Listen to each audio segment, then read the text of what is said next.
नमस्कार, आप देख रहे हैं बावलिया न्यूज और मैं हूं आपके साथ अनुपमा खोबरे और रुक करते हैं खास खबरों की ओर। गंजबासुदा में जब्त किए गए मटके। सड़क पर मटके बिक रहे थे। एसडीएम ने पालिका की गाड़ी में भरवाकर किए जब्त। बच्चों ने लाख की विनती लेकिन नहीं माने प्रशासन के अधिकारी। शहर में एसडीएम राजेश मेहता ने आला अधिकारियों के साथ सड़क किनारे मटके बेच रहे बच्चों पर कोरोना गाइडलाइन का उल्लंघन का हवाला देते हुए कार्रवाई कर दी और बच्चों के दर्जनों मटके नगर पालिका की गाड़ी बुलाकर जब्त कर लिए। बच्चों ने प्रशासन के आला अधिकारियों से हाथ जोड़कर निवेदन किया, लेकिन साहब दुकान यहाँ क्यों लगाने पर बच्चों पर बरसते रहे। रोते बिलखते बच्चों ने कहा हम किसी प्रकार की भीड़ लगाकर मटके नहीं बेच रहे थे, फिर भी प्रशासन ने मटके जब्त कर लिए। तस्वीरों में आप देख रहे हैं कि नगर पालिका के कर्मचारी दर्जनों मटके नगर पालिका की गाड़ी में भरकर ले जा रहे हैं। आप ये सोच रहे होंगे कि गर्मी को देखते हुए नगर पालिका शहर में पेय की व्यवस्था करेगी, इसलिए शायद दर्जनों की तादाद में मटके भरकर ले जा रहे हैं, लेकिन आप गलत सोच रहे हैं। दरअसल दर्जनों मटके एसडीएम साहब के आदेश पर गरीब बच्चों से जब्त किए हैं। उनका गुनाह ये था कि वह सड़क के किनारे मटके बेच रहे थे। कोरोना वायरस का उल्लंघन है, लेकिन गरीब बच्चों की माने तो उनकी बेचना मजबूरी थी। पूरे साल धंधे चौपट रहा। गर्मी के सीजन में थोड़ी खरीदारी होती थी। वहीं इस संबंध में जब नगर पालिका सीएमओ से बात करना चाहिए तो वह अपनी गाड़ी में बैठकर बिना कुछ किए ही चलती बनी। पूर्व विधायक निशंक जैन का इस मामले में कहना है कि इस तरह की कार्रवाई बिल्कुल सही नहीं है। धर्मेंद्र गुप्ता की रिपोर्ट।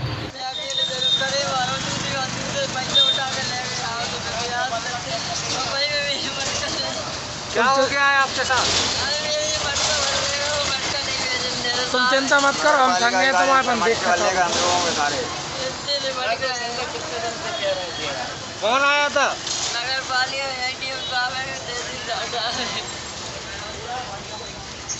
आप बताओ हम कर क्या करेंगे। चलो ठीक है भाई।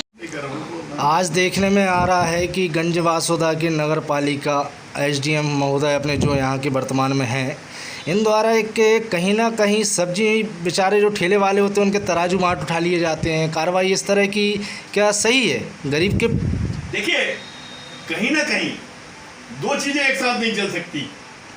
एक तरफ आप शादियों की अनुमति देते हो, दूसरी तरफ कपड़े वालों पर, रेडीमेड वालों पे, जूते चप्पल वालों पर, मनिहारी वालों पे आप कार्रवाई करते हो। अरे जब दूल्हे की बारात लगना है तो क्या बिना वो हार के, क्या बिना कपड़ों के, क्या बिना जूता मोजों के, क्या बिना पगड़ी के उसकी बारात लगेगी? जब आपने अनुमतियां दी हैं तो उस अनुमति के हिसाब से आप उनको अपना व्यवसाय करने दीजिए, या बोलिए ना हम कर्फ्यू लगाएंगे। एक तरफ आप अनुमति भी देते हो और दूसरी तरफ गरीबों के तराजू बांट उठाते हो। मैं तो कहता हूं कि अनुमति देने के बाद प्रशासन की खुद जिम्मेदारी है कि उस अनुमति का पालन कराए, और यदि कोई उसका पालन नहीं करता तो हम ऐसा इंतजाम करें कि जिससे पालन भी हो जाए और उसकी रोजी रोटी भी चलती रहे। और उसका वही है, सोशल डिस्टेंस बनाओ, आप बोले अपने आप समस्या सुलझ जाएगी। कुछ समय निर्धारित करिए ना। कुछ समय पहले किराना व्यापारियों के साथ एसडीएम के तमाम अधिकारियों के साथ बैठक की गई थी, जिसमें किराना व्यापारियों ने बात रखी गई थी कि किराने से संबंधित जो सामान हो घर घर सप्लाई हम करवाएंगे।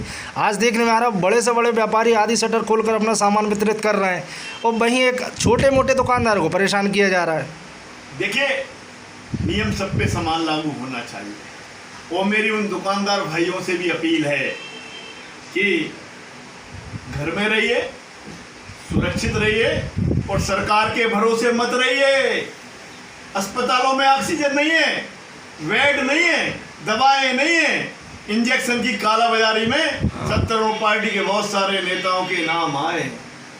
आपको कोई नहीं बचा पाएगा, इसलिए खुद की सुरक्षा खुद करिए। हाँ, यदि जो जीवन यापन वाली चीजें हैं उनका आप यदि व्यवसाय कर रहे हैं तो सोशल डिस्टेंस का पालन करते हुए, खुद सुरक्षित रहते हुए, सामने वाले को सुरक्षित रखते हुए आप समय जो निर्धारित किया गया है उसके तहत अपना व्यापार करिए।